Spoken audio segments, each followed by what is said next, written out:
अस्सलाम वालेकुम नाज़रीन, मैं हूं सैयद बिलाल शाह। आप लोग देख रहे हैं SBS ऑफिशियल।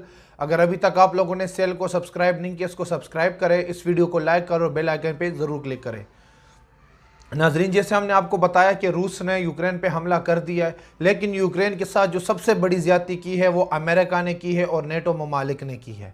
और अमेरिका समझ ले, आप इस बात से तशबीह दे कि यूक्रेन के साथ अमेरिका हाथ कर गया, क्योंकि इस हमले से पहले अमेरिकन सदर उनसे बार बार फ़ोन पे बात करता था, उनसे मिलता था और उनसे यही दिलासा देता था कि हम आपके साथ हैं, आप डटे रहे, हम आपको नेटो में भी अपने इत्तेहाद में शामिल करेंगे और हम अगर को रूस आप पे हमला करता है तो हम आपका भरपूर साथ देंगे। लेकिन ऐसे हरगिज़ नहीं हुआ। यूक्रेन सदर भी अमेरिका की ईमा पे बढ़ के मारता था और रूस को चैलेंज करता था, लेकिन जब रूस ने हमला किया तो फिर कोई मुल्क उसको आगे मदद के लिए नहीं पहुंचा।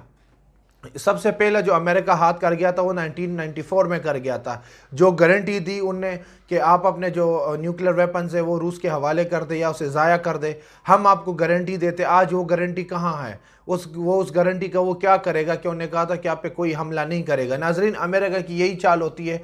ज़ियाउल हक के दौर में भी अगर आप लोगों को याद हो कि उन्हें ये दाना पाकिस्तान को भी डाला था कि आप लोग जो है आप वेपन्स, न्यूक्लियर वेपन्स पे काम ना करें, हम आप लोगों को इतना बजट दे देंगे, आप अपना हेल्थ सिस्टम खड़ा करें, अपना एजुकेशन सिस्टम खड़ा करें, लेकिन न्यूक्लियर पे काम ना करें। तो ज़ियाउल हक के तारीख़ अल्फाज है कि जो आज़ादी की कोई कीमत नहीं होती, हम भूखे रह लेंगे, हम कुछ भी कर लेंगे, लेकिन हम अपना न्यूक्लियर बनाएंगे। वही दानों ने यूक्रेन को डाला, यूक्रेन उस जो था उसका शिकार हो गया और वो गारंटी दे बैठा अमेरिका उसको, और यूक्रेन अपने जितने भी न्यूक्लियर वेपन्स थी वो ज़ाया कर दिए। लेकिन पाकिस्तान अल्हम्दुलिल्लाह आज आप लोगों के सामने है। चाहे जितना भी हम अफरा तफरी के शिकार हो, महंगाई का शिकार हो, चाहे जितने भी हमारे मुल्क के बुरे हालात हो, लेकिन कम अज़ कम इस तरह नहीं है कि हम पे कोई मुल्क हमला करे या हमारी तरफ मेली आंख उठा के देखे, क्योंकि उन्हें पता है कि पाकिस्तान एक एटमी कुव्वत है। अगर ऐसे होता तो इंडिया आप लोगों के सामने है। इंडिया कोई मौका नहीं जाने देता, चाहे अगर इंडिया में इलेक्शन हो या कोई फॉल्स फ्लैग ऑपरेशन करते हैं कश्मीर में या कुछ भी होता है, वो इल्ज़ाम पाकिस्तान पे लगाते हैं और हमला करने के लिए बहाने ढूंढता है। अगर हमारा अल्लाह ना कर हम एटमी कुव्वत ना होते तो आज पाकिस्तान का नाम व निशान भी ना होता। वैसे तो जो है पाकिस्तान अल्लाह की निशानियों में से एक निशानी है, लेकिन ये दुनियाई असबाब है, इसको भी देखना पड़ता है। नाजरीन, अमेरिका ने आप लोगों के सामने जो एक बाइडन का बयान आया था कि हम स्विफ्टली तरीके से और ऐसे तरीके से आप लोगों के साथ मदद करेंगे कि रूस देखेगा, बल्कि पूरी दुनिया देखेगी। लेकिन आज यूक्रेन के अवाम और यूक्रेनी सदर और यूक्रेन के जो अफवाज है वो अकेले लड़ रहे हैं। अमेरिका बाहर से बैठ के सिर्फ पाबंदियां लगा रहे हैं। पाबंदियों से कुछ नहीं होता।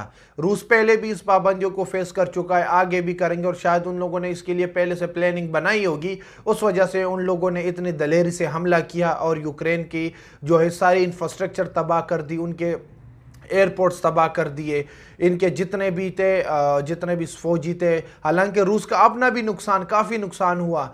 रूस के जो ट्रूपर थे, जिसमें ट्रूप्स आते हैं, वो 2 बड़े जहाज़, हवाई जहाज़, मिलिट्री प्लेन, उनको तबाह किया है यूक्रेन ने, जिसमें कोई 800 बताए जा रहे हैं कि फौजी मारे गए। लेकिन मुझे नहीं लगता कि रूस को इन चीज़ों से फ़र्क पड़ेगा, क्योंकि रूस की एक बहुत बड़ी इकानमी के अलावा वो दुनिया की दूसरी बहुत बड़ी मईशत है, जिसे पूरी दुनिया को वो असलहा देता है। लेकिन उनको उन चीज़ों से फ़र्क नहीं पड़ेगा। लेकिन अगर फ़र्क पड़ा है तो यूक्रेन को पड़ा है, क्योंकि उसने वेस्ट पे एतबार किया है, अमेरिका पे एतबार किया है। अब अमेरिका उनको क्या ऑफर कर रहा है कि हम आपको यहाँ से निकालने की कोशिश करेंगे, आप वहाँ से यूक्रेन छोड़ के बाहर आ जाओ और आप छोड़ दो अपना मुल्क। लेकिन नाजरीन, यूक्रेन के सदर को भी दाद देनी पड़ेगी। जो भी है, जैसा भी है, अपने मुल्क के लिए लड़ रहा है और अपने अफवाज को दलासा देता है। बार बार सोशल मीडिया पे आता है कि मैं इधर ही हूँ, यूक्रेन में हूँ, मैं कैपिटल में बैठा हूँ, मैं कहीं नहीं जा रहा। जवाब में जब अमेरिका ने उससे कहा कि हम आपको यहाँ से निकालते, तो उन्हें जवाब में कहा कि हमें एमुनेशन चाहिए, मुझे राइड नहीं चाहिए। तो आप नाज़रीन यहाँ से अंदाज़ा लगा लें कि अमेरिका किसी का नहीं है। अमेरिका किसी का नहीं है, और जिस मुल्क में जो भी लड़ाई होती है वो उसको ही लड़नी पड़ती है, कोई किसी की लड़ाई नहीं लड़ता। तो इस यूक्रेन और रूस की लड़ाई में हमें बहुत सबक देखने को मिले हैं कि अगर हमारी किसी के साथ लड़ाई होती है तो हमारा कोई दोस्त नहीं है, हमने आवाम ने लड़नी होती है और फ़ौज ने लड़नी होती है।